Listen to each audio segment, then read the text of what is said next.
Perkenalkan, nama saya Diana Amanda dengan NIM 2484130145 dari BKI 1E. Baik, sebelumnya di sini saya akan menjelaskan mengenai peradaban Islam di Romawi. Yang pertama yaitu agama yang dianut oleh orang-orang yang di bawah kekuasaan Romawi, yaitu beragama Nasrani. Nah, dan agama Nasrani itu terbagi menjadi beberapa aliran.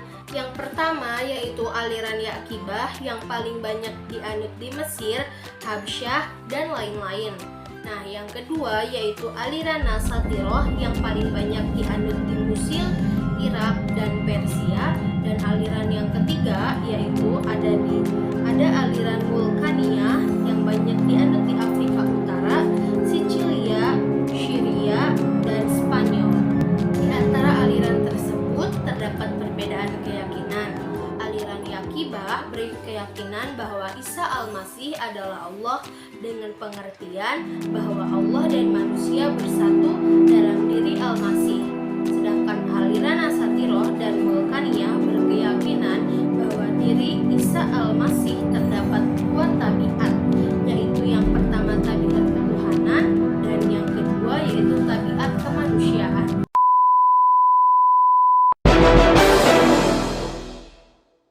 Selanjutnya yaitu kita akan membicarakan tentang masalah kebudayaan Romawi, terutama dalam filsafat kesenian, ilmu pengetahuan, dan kesastraan.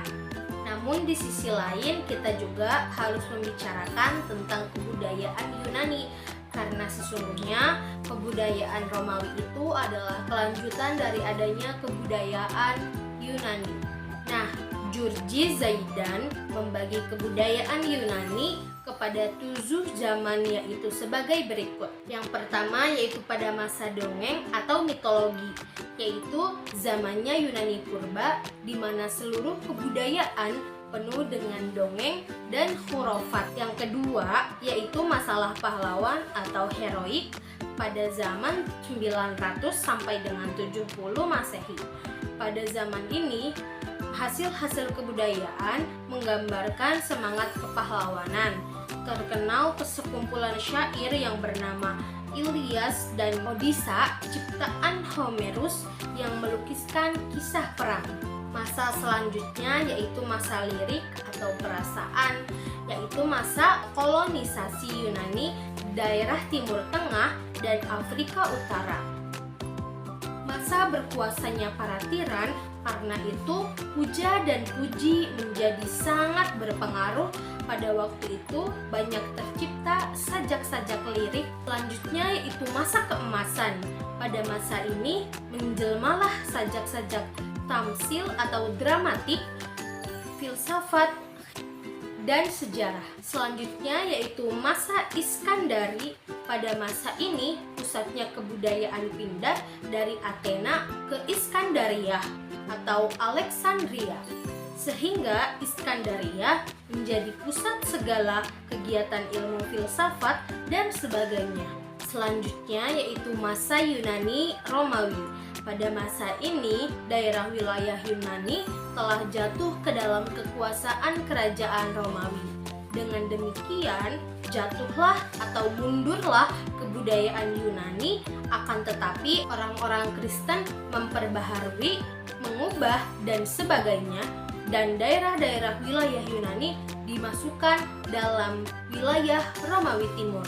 Yang terakhir yaitu masa Bizantium, yaitu zamannya gemilang pusat Romawi Timur, di mana menjadi pusat kebudayaan dan peradaban Yunani. Dengan memperhatikan catatan ini, jelaslah bahwa kebudayaan Romawi adalah lanjutan dari kebudayaan Yunani. Dalam wilayah kerajaan Romawi Timur ada 3 bahasa yang berpengaruh. Yang pertama itu ada bahasa Latin, yang kedua ada bahasa Greek, dan yang ketiga ada bahasa Suryani. Nah, dalam bahasa-bahasa inilah ditulis kitab-kitab suci, undang-undang, cerita-cerita, sajak-sajak, dan sebagainya.